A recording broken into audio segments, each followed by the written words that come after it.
Lots going on in the world, and we'll be exploring some of these different stories and seeing what's happening. I know that I'll be joined by Rick Rosner and hopefully others very shortly. And all along those lines, I did see where the UFC fighter is, or the UFC head, Dana White, has said that he will not be doing this again and everything like that, no matter if the president asked him or not, because it definitely was an expensive venture and everything along those lines. I think that they said that they lost something like $30 million and it cost something like $60 million to put on or something like that. It might have even been more expensive than that. I need to look up the figures and see exactly what they were saying and all in that space. But definitely, he's already made it clear that he'll not be doing that again. So it'll be interesting to see what folks have to say about that and also other stories that are taking place as well, because it's definitely something that is of concern. We were actually just having a conversation on the medicine show, Medicine and Science, about cholera and how it has an impact on society and all along those lines. So sometimes people think that it is a obsolete thing that has already passed us and all along those lines, but it is actually not past us. There are people throughout the world that are facing this, and he mentioned that even in Bangladesh, where our good friend Dr. Sharif comes from, it can be an issue and all along those lines. So definitely that's something that people are talking about and thinking about, and it's one of the stories that we'll be covering here on the network as we come up with these different stories to have conversations about here on Pod TV. I know there are a number of things that people are concerned about, even here in Durham. As I mentioned, we're in the middle of a drought and people are having different kinds of restrictions and all along those lines. So definitely there's a lot of things going on. And I know that later on today, we'll be talking about investment with Sasha Starr, and we'll see what he's got to say along with Jim Eat about what are good investments and all along those lines. Of course, we'll be having Tony King come in at 12 o'clock and talk about Medicare and what's going on with Medicare and all along those spaces, because her new show, Medicare Moments, is now on this network, and we're glad to have her here sharing what she's got going on and all along those lines. So definitely lots going on. I'm gonna bring in Rick Rosner as my computer is doing something different, so I'm not actually seeing the news stories right now, but we'll get to those as the computer acts better or tries to act better. But what are you seeing in the news lineup and everything like that? But I just saw this story on Drudge. Finland lifts ban on nuclear weapons in face of growing threat from Russia. Oh, wow. That's scary. Finland's a little teeny country of like 2 million people. Right. One of those 2 million people played for the Carolina Hurricanes, because Sebastian Aho is a Finnish player, and actually I think he played for the Finland national team, if I remember correctly. Could you look up, because I was trying to figure it out. I saw the article earlier. Let's talk about Finland first. So yeah, Finland is right across the river, right across. You can just cross a bridge and you're in St. Petersburg, Russia. And during good times, when Russia's not being an asshole, that's been great. That you didn't even need a visa. Go to Finland. I mean, if you're in Finland, you just cross a bridge. There are casinos. I guess there still are in St. Petersburg. Beautiful museums. You could just walk over there for the day. Now you wouldn't want to do that if you're a Westerner. You might get arrested for some bullshit. But anyway, Finland's right there. Russia's right there. Finland is, for the past 9 years, has been named the happiest place on earth. Yes. It's the country that people seem to enjoy life the best for almost the last decade. So it's almost like Disneyland, the other happiest place on earth, developing nukes, because they're, so it's crazy that this happy country is possibly going to start. They have nuclear reactors, so they might be able to generate nuclear material. Anyway, go ahead with what you were going to say. No, I was asking, this is a whole different story. It's something I was trying to bring up. I think it was 600 million, could even be the billions, but could you look up the figures? Because I know Dana White has said that he will not do the UFC fight again, even if he was asked by President Trump and everything like that, because apparently they lost a lot of money. Whatever they spent, I think that they lost about half of it, but I thought it was the millions, but it could have been the billions, but they definitely said that it would cost a lot of money to do again. So therefore, he's not going to do it and everything like that. But if you could look up those figures, because he just had this article yesterday where he was saying that it was a one of a time event, kind of like the Sphere, which was another UFC event, but that it would be not worth it doing it Okay, again. I found the stories, but I also found a different story. So he says, never again do another fight night. It was an amazing experience, but it will never happen again. Why? What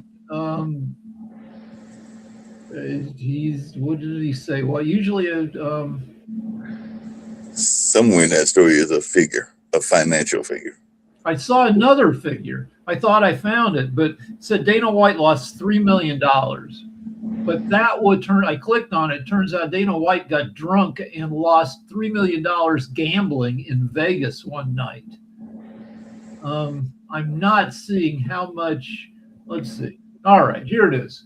Constant. So the weather was iffy. It delayed the whole thing by like half an hour. Constant headaches over weather, logistics of constructing the cage and staging the whole thing, and the soaring cost. The UFC said it was footing a $60 million tab made free to 250, a one-off for a company once dubbed, according to the article, human cockfighting. So, which is gratuitous. But anyway, so it cost a lot. We know that Trump isn't always the best about paying off stuff. That there's still dozens of arenas across the venues across the U.S. where Trump would hold rallies and never pay for the cost of holding those rallies. So I don't know. Maybe anyway, it costs a ton of money. And he doesn't want to risk that again. He doesn't want to risk that again, and I think that I heard that the loss was half of whatever it cost. So if it cost 60 million, I think it was 30 million or whatever it was half of what it was is what he lost. So he lost a lot of money, even though he's one of Trump's friends, but all along those lines. But I did see yesterday that the New York Knicks have said, thanks, but no thanks. We're not going to go to the White House to see you and everything like that. So definitely there was another article that I saw where people were like, the Knicks were like, thanks, but no thanks. We'll pass on shaking your hand. The Knicks, the starting five, and I think they're all black guys. They are. And they live in New York City. And if you're black and you live in New York City, you know Trump's horrible history with black people. That 30 years ago, I mean, a lot of these players weren't even alive when Trump did this, but a jogger in Central Park got a beat down and was knocked unconscious and I think sexually assaulted, but definitely assaulted. But didn't remember who did it. But the cops arrested a group of 5 young black men, and they said they were innocent. There was no evidence that they'd done this. But Trump took out full-page newspaper ads saying, prosecute them. They did it. Prosecute them with full force of the law. After about 8 years, these guys, I think, went to prison for a while. And after 8 years, 10 years, enough other evidence surfaced to prove that these guys had nothing to do with the attack on the jogger. Yeah, that's very true. And everything. We got Sasha with this. Go ahead. Trump never apologized for this attack on these black guys who unjustly were imprisoned. His whole history with Obama, claiming that Obama, what isn't an American? That he was born in Kenya, and there's a huge cover-up. So if you live in New York and you're African American, you are going to know this stuff, and you're not going to want to go to the White House. Yeah, I want to go to the White House at all. Hey, Sasha, I was looking at some of the different stories. I know there's supposed to be an agreement, supposedly, with Ukraine and Russia and everything like that. But how close are we to having the end of this war and all along those lines? And what are you hearing? I know that you had your show yesterday and everything like that. But what is the latest from Russia and Ukraine, and also the agreement between Iran and the U.S.? So what's some of the latest things that you're hearing and all along those lines about these international conflicts? Well, nothing new about the Russia-Ukrainian situation I've heard, except that Russia committed major war crimes, doing incredible, heinous attacks on Kiev and destroying the cultural, more than 1,000 years old. Uh, uh, the interesting thing is that this was very important monument of both Russia and Ukraine. Because remember, Ukraine is older nation than Russia.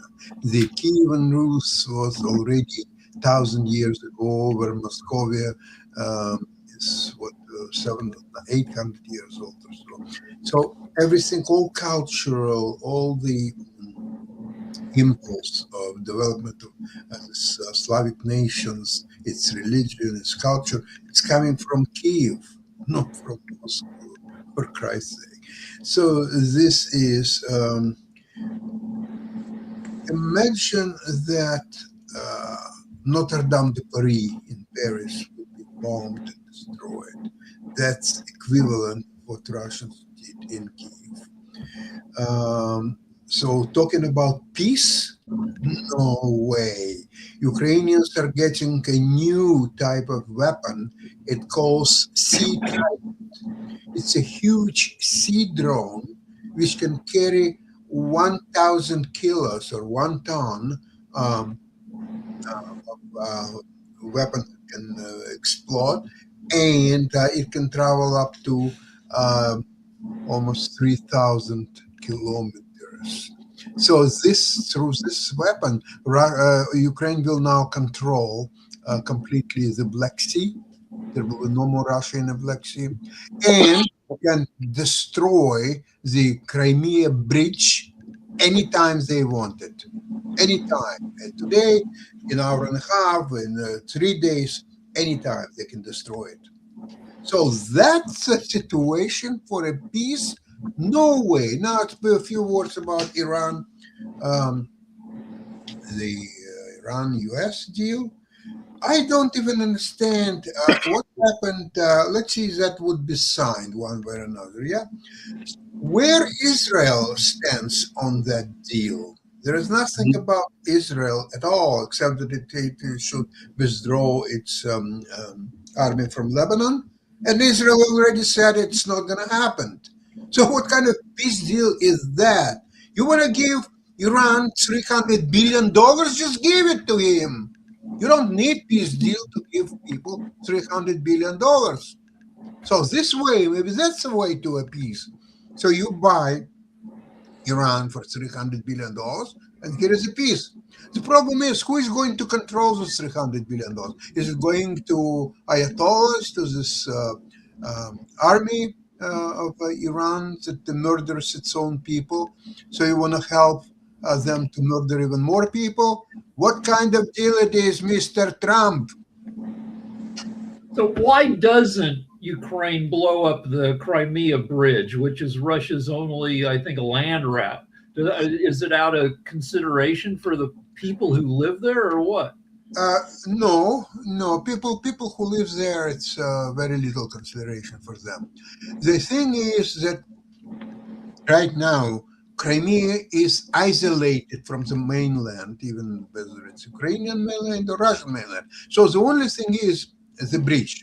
Now, the bridge through drones is completely controlled by Ukrainians. So Russians now are paying millions of rubles to whoever will drive truck to the Crimea to bring gasoline or to bring anything. They all refuse. But they're saying, you go and drive, because the drones are controlling. So now, since Ukraine doesn't want to directly attack Crimea, there is no need to, because they're suffocating them. They have no food, no gasoline, nothing. They will die in a matter of 2-3 weeks. So why to attack dying people? It doesn't make sense. So the only thing is, if there will be indeed increase in shipments through the Crimea bridge to Crimea, they will destroy that bridge. Now they have means to do it. Okay. No, you Just really quickly along those same lines, I know you had a question too, Rick, but how much do people pay attention, whether it's in Ukraine or Israel or even the countries in Africa? Because I know that growing up, I would always hear about the Geneva Convention and the rules of engagement in war and everything along those lines. So, and I know you were a combat veteran, Sasha. I don't think Rick ever served. I know I never served, but how much do military people even consider that when they are planning attacks and everything along those lines? You always hear it on the news, but I'm always wondering, do the military generals even give that consideration? I mean, in the U.S., yeah, you're supposed to consider it. So Trump was kind of famous for loosening the rules of engagement after Obama in fighting ISIS. Now, Obama wasn't, his hands were bloody too. In fighting ISIS, Obama would drop bombs on groups of people, and if they got it wrong, if they had to blow up some civil, if they had to blow, like they would blow up weddings because a bad guy was there. So people got killed, innocent people got killed by Obama. Trump said, it's going too slow. We are going to loosen the rules of engagement. And he eradicated ISIS faster than maybe it was being eradicated under Obama, at the cost of more civilian deaths. But the U.S. Has historically been known for, not, trying to avoid civilian deaths. But that's not as much a concern under the current leadership. Yeah, it's not a concern at all. They're too busy doing things like building ballrooms and doing other crazy things along those lines. So they definitely are doing a lot of insanity, for lack of a better term, and everything like that. I wanted to, speaking of insanity, so part of the we don't have the official statement. Trump says he will read the terms tomorrow. Will he? Who knows? Or no, on Friday he will read the 15, but it's been leaked. And part of the thing is that we will, with our allies, and will come up with a reconstruction fund of $300 billion to give to Iran. Now, this is supposed to be taxpayer, bless you, money. We know, however, that there's always drift. Stuff that wasn't supposed to be paid for by taxpayers often ends up like the ballroom. So anyway, $300 billion to Iran to fix the damage we caused. Iran says that we caused $270 billion worth of damage, but that's Iran reporting its own damage.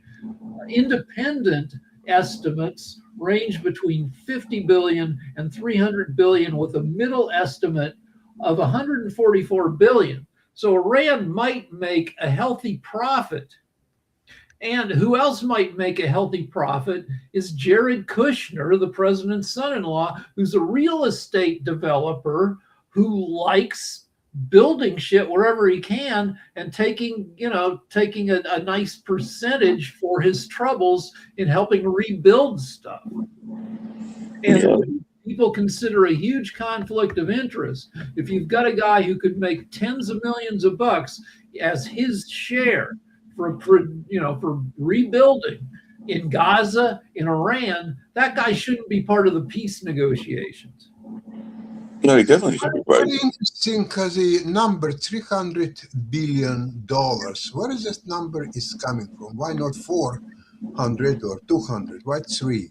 I guess they probably talked it over, and Iran says, "Well, you cost us $270 billion, and so give us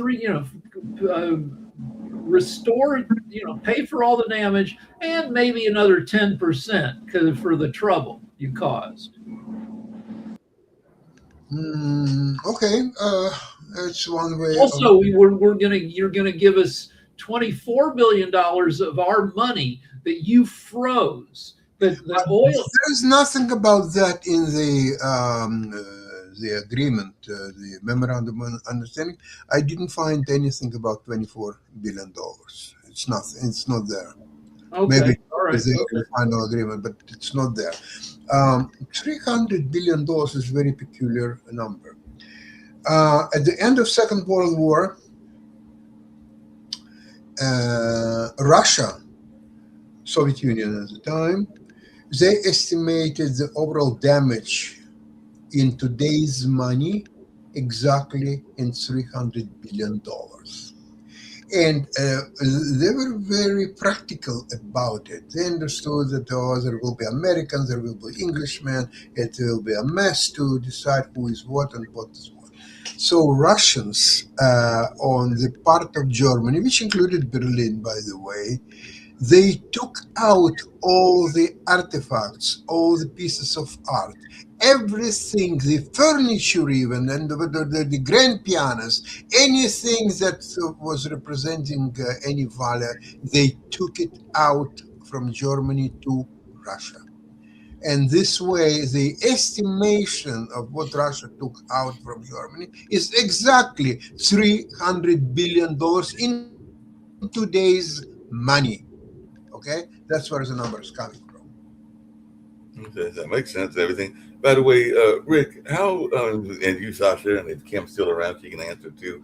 But how lucid or how much health do you think Trump is in terms of his own health? Because apparently a GOP ex-governor said that Trump is not the same as when he was lucid. And so, speaking with MS Now host Katie Tur on Tuesday, a former Republican governor who used to frequently interact with President Donald Trump, expressed surprise at how far Trump has deteriorated after seeing footage of a more vibrant Trump a decade ago. So this was Governor Pat McCrory, actually of the governor here from North Carolina. So the video you showed of Trump in 2015 worked. He was referring to a campaign speech in which Trump denounced Washington for being full of insiders and corruption. It worked with me. I was governor at the time of the 9th largest state in the United States.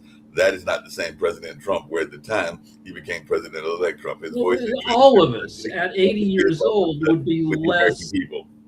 All of us at 80 would be in worse shape than we were at 70. Trump just turned 80 Yes.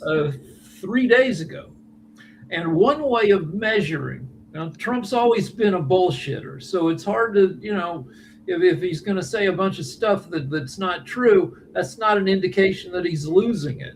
So, but one way of analyzing whether he is losing it, people take a look at his public statements, his press conferences, his speeches, and they see if there's a deterioration of language, which is indicative of, early dementia or whatever pre-dementia. And people who've analyzed his statements say that 10 years ago, 20 years ago, he had a richer vocabulary.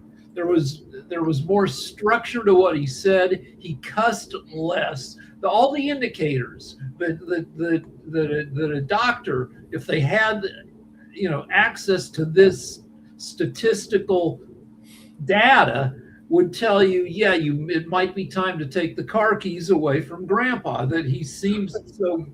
That's what they're saying, because even this psychiatrist, Dr. Henry Abrahams, formerly of Tufts University, and he was talking about the letter that had been signed by these 36 health experts to Congress, said that there has been a frightening progression of symptoms. These include grandiosity without moral safeguards, paranoia, impulsivity, vindictiveness, easy misperception of being harmed, moments of omnipotence, uncontrolled rage, and sole control over the use of nuclear weapons in a time of war. He said, and he added, as a psychiatrist reviewing this, I can only say yikes and everything like that. All right, so the frontal lobe of your brain is where your conscience lives. The frontal lobe of your brain is the part of your, somebody cuts you off at the grocery store or in traffic, and you want to crash into them. And your frontal lobe is the thing that says, no, you don't. You'll go to jail. Maybe they were just distracted. Just calm down. There's the thing that's in charge of moral and reasonable behavior. And in some cases of early dementia, the frontal lobe goes first. And in cases like that, you can have upstanding citizens turning into monsters. There are famous cases of doctors in their 60s or even 50s turning into pimps and drug pushers and just crime guys because they had frontal lobe dementia. So it's a possible thing, and it would be the worst thing for a president to have a guy who's so. He's supposed to be in charge and everything like that. Lately, every time Trump gets a checkup, they give him a dementia test. So he's had it 4 times now. So there are concerns. Yeah, definitely concerns. By the way, speaking of concerns, and this is both you and Sasha, how concerned are you about these attempts on his life, or the alleged attempts? Because there's even being reported, of course, by Patel, the FBI director, that they prevented an attack on UFC Freedom 250. So this was reported yesterday and everything like that. So I guess they were saying that there was going to be an attack, and I think it was involving people from multiple states and everything like that. It was supposed to involve drones and everything along those lines, because the Kash Patel is claiming that the FBI foiled a UFC White House attack on the June 14th, which has resulted in numerous arrests. So multiple. Yeah, but these were idiots who didn't get. They said they didn't get. They were out of state. Right. They didn't get very far. I don't know if there was somebody monitoring like social media posts or whatever. Anyway, they shut it down before it had a chance of getting anywhere. Also, probably that was idiots. And every time one of these things happens, not every time, but like a lot of the time, they probably have a choice between, do we tell people about this and risk copycat attacks, or do we keep it quiet, hoping that that it doesn't encourage people? This FBI seems to be erring on the side of letting people know that, because it feeds into the whole the idea of Trump as victim and as brave man standing against assassins and the administration under siege. We find out later that Obama, there were dozens of attempts on Obama and every president. Yeah, definitely there was attempts. By the way, and Sasha, you're gonna love this, but apparently, the G7 conference is going on. Donald Trump is over there and everything along those lines. But apparently he let the other world leaders wait for about 3 hours, and he left them waiting before turning up at the meeting as they're in the last day. And then he announced that he's the boss. So he said, I'm the boss, and everything like that. So his claim was met with laughter from the other world leaders as the U.S. president grinned. So I know that Carney from Canada, your country that you've been at for a number of years, is over there, as well as leaders from France, Germany, Italy, Japan, and the UK. And they did throw their support to Trump's tentative agreement with Iran to open the Strait of Hormuz and further extend a shaky ceasefire. But what are you expecting the results to be from G7, and what do you think of this notion of Trump saying he's the boss? Well, there was a meeting between Zelensky and the European leaders even before Trump arrived, and they were working on a strategy how to handle Trump. And the best strategy was announced: just keep quiet, let him say everything, whatever he wants to say, and don't criticize it, don't comment on it, just let it go. Okay, so it's like when you are visiting in a hospital a sick man. So whenever a sick man is telling you, you're not going to argue with him, right? You say, yeah, you're right, you have a good point. Yeah, that's not so bad. On the other hand, Canadian Prime Minister Carney, he completely ignores Trump. There are no meetings between Carney and Trump during the G7. There are no telephone calls at all. Just complete ignorance. Why would you waste your time talking to a sick man? It doesn't make sense. So complete ignorance. That's another way of handling Trump. Yeah, that makes sense. Hey, Rick, just really quickly, at the G7 meeting, there was also some concerns, and I know that even on Sasha's other show, Ukraine, Russia, and China is listed, and I know that Nick is a part of Facebook groups that deal with China, but apparently there was a lot of concern that China is flooding the export market with subsidized products, unfairly outcompeting their own industries and destroying jobs, even leaders of other countries. Yeah, we know that. I mean, so there's a thing in business called a loss leader. Right. It's like stuff that you take a loss on or you make less of a profit on. It's a doorbuster deal. Like if you own a bookstore, if you own a grocery store, you might put certain things on sale where you don't make money because you get you get somebody into the store to buy a pumpkin or cream cheese, but they'll also buy a ton of other stuff. And freaking, I've been buying little stuff from China for like 10 years now, where, I'd buy like my wife a little piece of jewelry, like a great piece of jewelry, but it's only $2. And how can they make that and plus shipping for free? How can they do that and make profit? They're not. China is saying, we're going to, take a loss on this stuff. Hey, Mr. Factory owner, if you want to sell your stuff to America, we will pay for the postage. We'll help you out. And so China has been flooding us with cheap stuff for a long time. And it's a little bit, I feel slightly bad about, doing this because, it hurts American business. On the other hand, I get cheap stuff. You get cheap stuff. I mean, you may be one of the people. I know that I have bought stuff from Temu. I have never bought anything from Shein and everything like that. But yeah, some of these Chinese prices are very affordable and all along those lines. But I haven't bought a lot. I think I bought some electronics from Shein, if I remember, and maybe some CDs or DVDs. Yeah, Temu is now an insult. If somebody on one basketball team wants to make fun of a player on another team, he'll call him like a Temu Michael Jordan, which is like a cheap, a crappy version of Temu. In the world of insults, means cheap and crappy and might fall apart. Yeah. By the way, we're talking about Crimea, and I did see an article earlier today, and you probably saw this already, Sasha, saying that they have been sending fuel trucks up in flames, and they are trying to cut off of the Crimea. So apparently that was happening earlier today. So they're saying it's an island surrounded by war, and Crimeans are panicking amid the latest Ukraine attack. So it does look like they are trying to cut off Crimea now. So that sounds like that would be that chokehold that you and Ivan have been talking about, and even the other commentator before he decided to leave the show, because I know he used to talk about that they should have taken out Crimea like years ago, because y'all have been doing the show since the start of the war and everything like that. So yeah, but you see, at that time, taking Crimea would involve the major military operations with a lot of lives would be lost, especially on the Ukrainian side. And Ukrainian at that time, they didn't have such proliferation of sea drones. They didn't have the drones as they have today.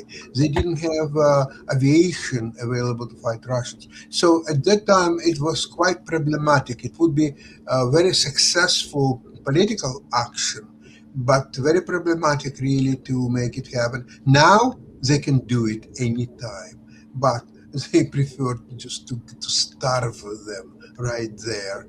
And instead of risking even one life of Ukrainian soldier, they're just patiently waiting. They're running out of electricity, the gasoline, the food supplies, everything. So they will be all dead in about 2 weeks, 3 weeks. So Crimea, I guess, used to be one of the nicest parts of Ukraine, right? It was a tourist, beaches, and beautiful. Russia took it, annexed it, invaded it in 2014 under Obama, and we didn't do anything to help them get it back. So Russia has had it for 12 years, and I asked AI, what's it like to live there now? And it says constant fear, no free speech under the Russians, active war zone, conscription pressure. If you're a young local man in Crimea, Russia can grab you and send you off to fight. Also a collapse of tourism. No Westerners would go there. International flights are banned. Financial isolation, sanctions, shortages, high costs. Yeah. All right. Also, if you're Muslim, a lot of Muslims in this systematic targeting, home searches, terrorism arrests for bullshit charges. Erasure of Ukrainian culture, forced identity. They are going to take away your Ukrainian passports and give you Russian passports. So not a place you want to be. Not a place. Speaking of places you want to go, and like I said, I've got a cousin, and I saw them recently. Unfortunately, because of my aunt passed away and everything like that did used to live in Canada. They were doing and still do native supplies like belts and stuff like that, Native American supplies, and all along those lines are indigenous people and in that space. But they're now in the States, if I remember correctly. It's either Montana or North Dakota that they live in and everything like that. But I was their second wife now. But I did see that Canada is doing this thing where they're asking people to give back their citizenship. So Canada is asking some who receive citizenship to surrender their certificate. So I just saw this story, but can you tell me a little bit about this story? Because apparently thousands sought Canadian citizenship and some are now under review. So what are you hearing about this, Sasha, since you live in Canada and everything along those lines? Because this is the first time I was hearing this story, but what are you hearing about this Canadian citizenship and the reviews of them? To tell the truth, I'm not familiar with that subject because this is kind of a strange situation. If you are citizen and you have all the right documents, of course everyone has, then I don't understand under which law and mechanism that could be stripped away from you. I really don't. Now, if you don't have citizenship yet and you just apply, so you're in the process of getting citizenship and some new information could be discovered or so on. So that's probably a different story. Yeah, it says the article says. I've got information on this. Okay. I looked it up. So Canada is not specifically targeting Native Americans. They are asking some people who've gotten Canadian citizenship to temporarily return their certificates of citizenship while their applications undergo further review. So they say that some of the recipients failed to provide proof of Canadian ancestry from primary original sources. So what my kid has done some work on Native Americans around the U.S.-Canadian border. In the 19th century and much of the 20th century, Niagara Falls, which is between Canada and the U.S., was the #1 tourist destination in America, particularly.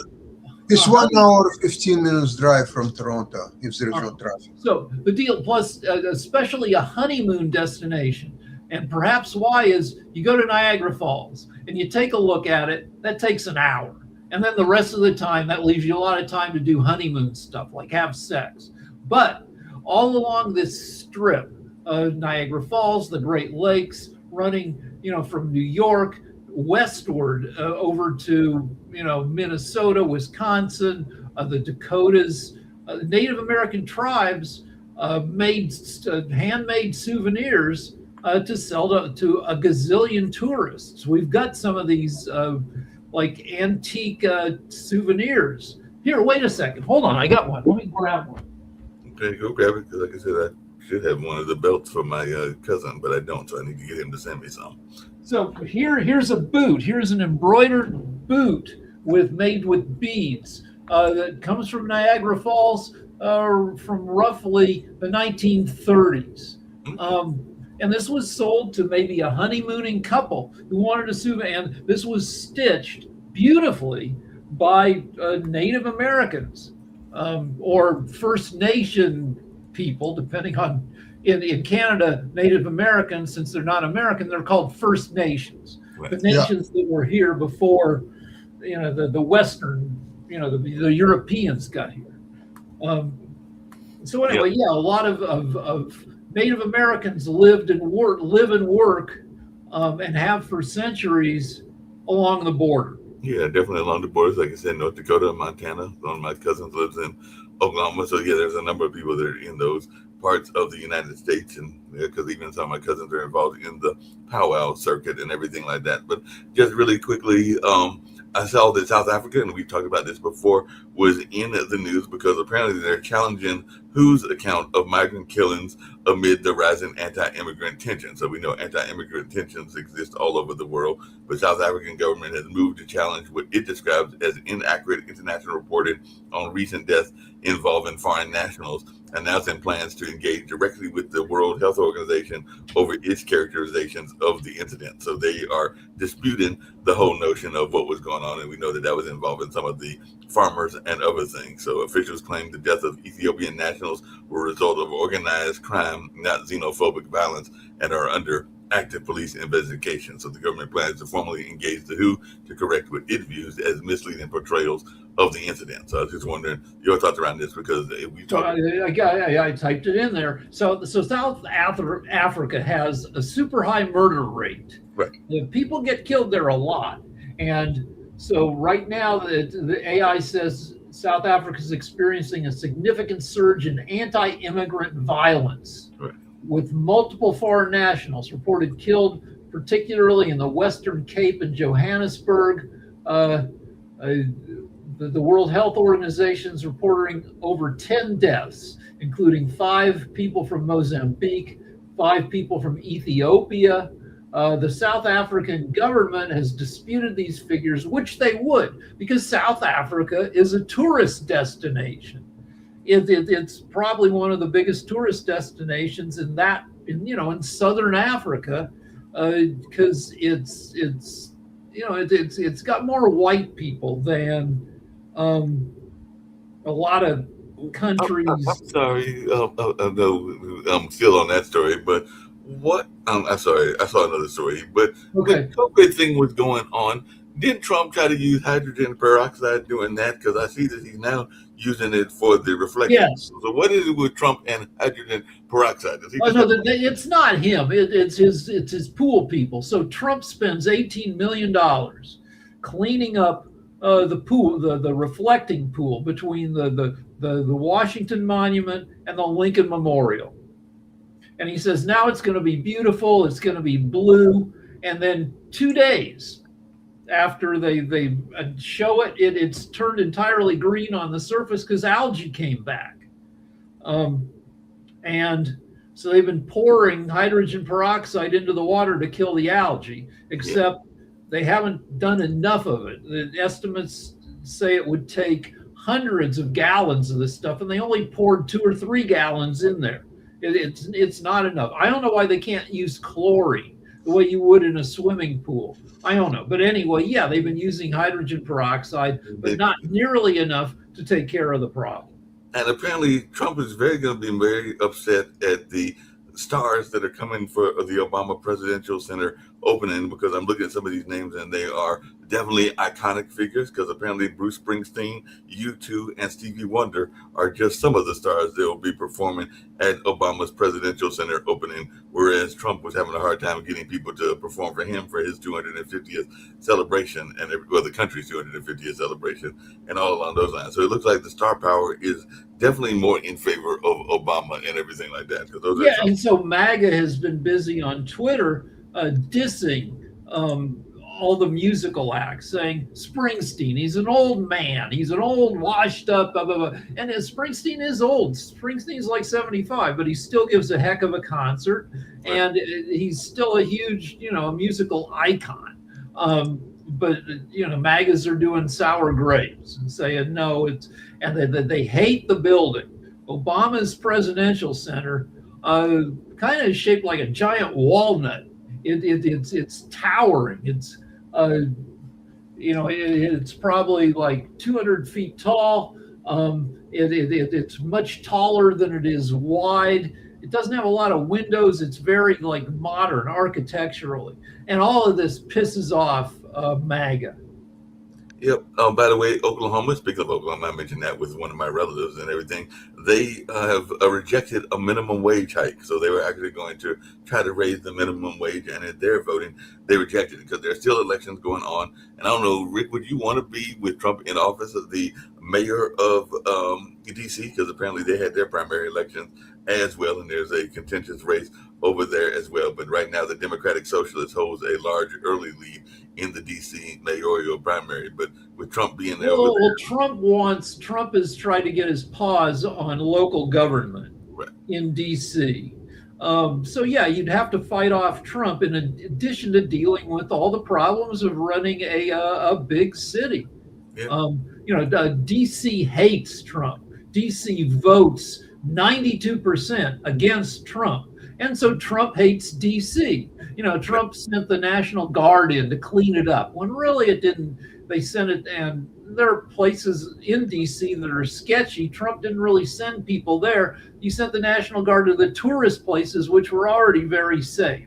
So I don't know. Does anybody? I've done some political stuff and I've been shitty at it. So I don't know. I probably wouldn't want to be mayor of any place because I would probably do a crappy job. Same here and everything. I've been told to run for school board, and there's people that jokingly call me the cultural mayor, and all along those are just because of my ties to the arts world and everything like that. But I don't know that I would ever want the actual job and everything like that. Because like you have to keep track of stuff. You have to meet deadlines. You have to file paperwork. You have to meet with constituents. It's a lot of stuff to deal with. Your time isn't your own. You're a public servant, and it's a 24-hour-a-day job. So no, I wouldn't want to be mayor of DC, but I wouldn't want to be mayor of frickin' any place. Unless the place was one of the unique jobs, and maybe he's going to run for it, even though I've heard he's not going to run for it. But J.D. Vance went on the enemy camp. Apparently, he went on The View, and he was plugging his new faith memoir. But he was pressed on Epstein, race, and his boss on The View. But he did go on there and everything like that. And I guess that it was. He went on a lot of things in the past 2, 3, 4 days. He's been on like a dozen different shows, just all over the place. He's doing, you could call it a distraction tour. He's talking about the peace treaty or avoiding talking about it. And it might be that he's kind of taking some of the heat for a crappy treaty to keep the heat off of Trump. Could be, and everything like that. Has anybody heard about or read any of this book that I guess is his journey on his faith journey and everything like that? But apparently that's what he's also pumping, is this new book that he has written that is about his faith journey and everything like that. But I haven't got a copy of that book, at least. I don't know. Let's ask AI if it's any good. Ask AI if it's any good.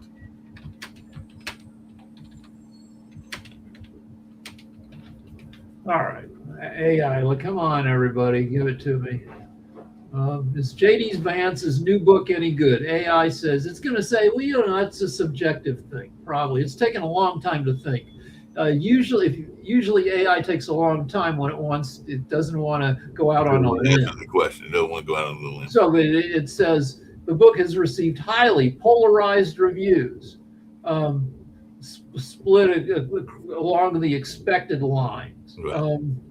So the memoir focuses on Vance's journey from a Protestant upbringing to becoming an atheist, and eventually in 2019 converting to Catholicism.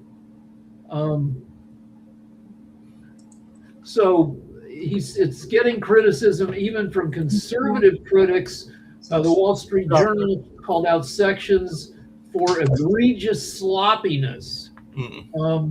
Feels muddled and contradictory compared to the philosophies he outlined in Hillbilly Elegy. His book, Hillbilly Elegy, it was a very well-received book. Right. This thing is liberals are largely panned the memoir, calling it a cynical effort to soften his image for a future presidential run.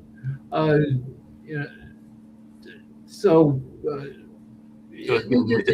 probably. Here's major takeaways from the book. He apologizes for calling liberals childless cat ladies. No White House gossip. It talks about his friction with the Catholic Church, including a bad visit with the Pope in 2025. So I don't know. It doesn't seem like a really fun read.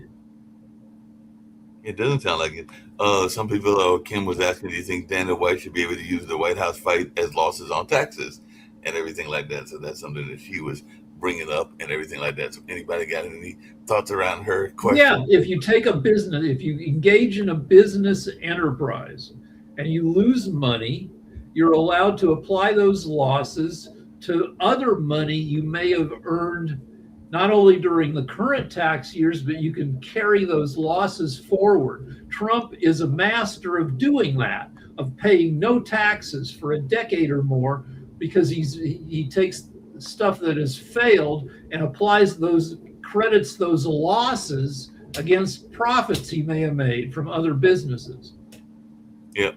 Kimberly's asking some questions like, do people really honor rules of engagement of war? If so, why not just do a chess match between the leaders? Maybe we would elect someone with brains and Friday for the 50 times Trump declares he won the war. Because he has declared that he's won the war a lot of times and everything like that. So he does do that on a regular basis. Just really quick as I'm thinking about it, because I asked the question earlier with Oklahoma, and I know there's been efforts here in North Carolina, but will we ever see a rise in the minimum wage? Because a lot of people are upset that there are people that aren't able to afford anything, and we know that what the economy is doing now. I know that Sasha will have his investment show in about 2 hours and everything like that. But how concerned should people be about this notion that the minimum wage being as low as So it is? the federal minimum wage has been at $7.25 an hour since for 17 years, since July 2009.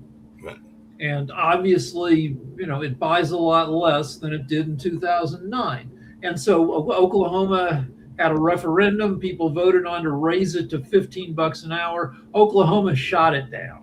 Right. So yeah, you can be, there are a bunch of states in the U.S. where you can still be paid $7.25, and in some states you can be paid as low as $2 an hour if you're a tipped employee. Right. You're supposed to make the money up over your tips. Yeah. So no, it seems, the people who are against the minimum wage say it'll make goods more expensive. Get ready to pay $30 for a hamburger. That's generally not true. I live in a state that has, let's see what California minimum wage is. It might be like 18 bucks. Well, you're looking at Sasha, what's the minimum wage in Canada, or is there a minimum wage in Canada? So I'm imagining it's probably higher than ours, but I know you're retired, so you don't really have to worry about it. But you do have relatives like grands and kids that are in that space of working. So have you heard anything as to what the minimum wage is? It's about $16 an hour. Wow. Same as California. Minimum wage is $16.90 in California. And do we pay $30 for hamburgers? I don't know. Maybe if you go to Erewhon, which is a famously expensive grocery store where people go in their Lululemons to look hot. But you don't have to go to Erewhon. You can go to John's or Ralph's and to get your stuff. And I am correct in thinking that you do have, not that I'm trying to make anything about age, because I think you're in your 70s or 80s. You do have grands, don't you, Sasha? I think that I remember you mentioning grands one time. To have brands? Grandkids. Oh, grandkids, yes, I do have, yeah. Okay, because they're like teenagers or young adults. Well, they're finishing universities, and my granddaughter is working in university's lab, and she's preparing for a medical school, and my grandson is business administration. So I don't think that they will ever worry about the minimum wage. And, no, not if they're in the medical fields and working in. You said the other one was a business owner and everything like that. So yeah, if anything, he might have to worry about paying the minimum wage at some point, because I'm imagining that right. he, like you, is an entrepreneur, so he might have to worry about paying some of his staff minimum wage, but he won't have to worry about it himself, because I'm imagining he inherited entrepreneurship desires from both his own parents as well as you. So I imagine you probably taught him a lot about business philosophy. Actually, Mark, I noticed that this minimum wage theme is very depressing. It's depressing for business owners that in some states, like in Canada or some others jurisdictions, you have to pay $16, $18, maybe $20 an hour, and that's very upsetting. Why do I have to pay this cockroaches such a big wages? I mean, if I can pay them $2 an hour, it's more than enough. Now, the people who are receiving the minimum wages, they're furious that they're getting $7.50 is in the United States, $7.50, when people are making millions, if not billions of dollars on top. So how come they cannot afford to pay a little bit more? Of course they can. So this is very upsetting situation, I'll tell you that. Now, I would like to change a little bit theme. because what's very important happened is that we all arguing about the um, coming resurrection of Christ, whether it will happen or will not happen. It will happen, when it will happen, and where it's going to happen. Yesterday there was a God that all world could see. His name is Lionel Messi. This is a god of soccer. So you don't need any Jesus Christ or anybody else. Look at Lionel Messi. This is the God. This is what we have to worship and forget about anything No, else. he's an amazing football player in the rest of the world. I mean, for we in the states call it soccer, but definitely the rest of the world calls it football. And he is an amazing player and everything like that. His team will probably be one of the challengers for the World Cup championship and everything like that. So He just scored a hat trick. They played Argentina. They beat Argentina. No, Argentina. His team beat Algeria 3-0. He scored all three goals, and right. he's 38 years old, which is freaking. And all goals were extremely beautiful, extremely artistic, all of them. I mean, except second one. Second one, there was a mistake of defense and goalie. But the first and the third is a pieces of art. It's absolutely incredible. Now, the all play of Argentina yesterday was a piece of art. Everybody knew where everyone stands. So they were passing. They wouldn't even look where they're passing because they already knew that their teammate is right there.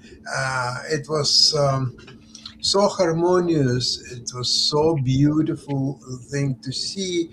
I think they are number one contender to win World Cup, and I said that well before the World Cup started. And a lot of people were saying, "Well, Argentina, they are now 4 years older than 4 years ago, or so on." You are fools. You are idiots. You don't understand that Argentina today is much stronger than Argentina 4 years ago because they have 17 players from 4 years ago and 9 young, hungry players who are easily going to compete for a place. So Argentina, the average age of the team is 29 years old. They've got 9 players who are 30 or older. And the deal is, like, if you watch LeBron play, and LeBron's been in the NBA for 23 years. He makes all these no-look passes because he knows where everybody's going to be. He's just like, doesn't have to look over there. He knows where. Ditto for the Argentinian team. They have all these deeply experienced players who know where each other are going to be. Who do you think is going to be the leading contender with them? I've heard people say definitely France. I've heard people say Brazil to some degree, but you do follow this sport quite often, just like you follow chess. But who do you think, as you said, you are favoring and thinking that Argentina will win? So who are you looking to be their leading competitors? And also, I know there'll be games in Canada, just like they're here in the United States and in Mexico. Are you hoping to make it to any of the Canadian matches? I know they're not exactly cheap, but you can probably afford it and everything like that. So are you hoping to make it to any of the Canadian matches? And who do you think will be the leading contenders? Okay, Canada will not survive for much longer. They may get out of the group, but that's about it. They will lose their very next match. Now, the US has better prospects, so is Mexico, but they will not win the World Championship. They may, the best case scenario, they may get into quarterfinals. That's it. Yeah, the US will be successful if they make it into the round of 16. Yeah, that's about it.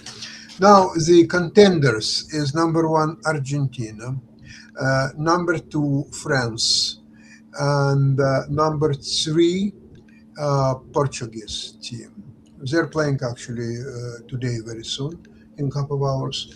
So that's about it. All others, there's all those flukes like Germany, they won 7-1. This is nothing, it's a noise.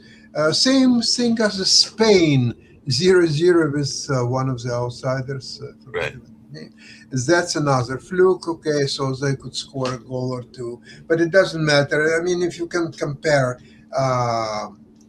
France, never mind Argentina, to Spain. Spain is a real nothing, and they will be trashed, I hope, very soon.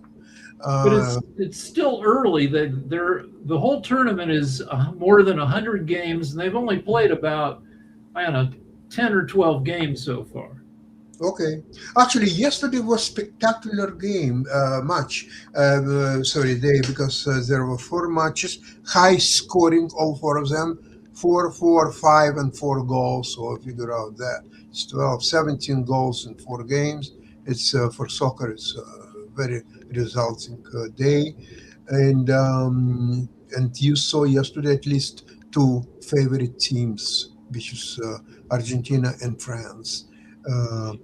Now, there are good chances that in semifinal, if Spain will make their game stronger somehow, they can get into semifinal where they will meet France. And I think France will destroy them. And another semifinal could be Argentina versus England, and Argentina will make England cry. And then in the final, you will see Argentina and France, same final for a 3rd time in a row. It was in Russia. It was last year.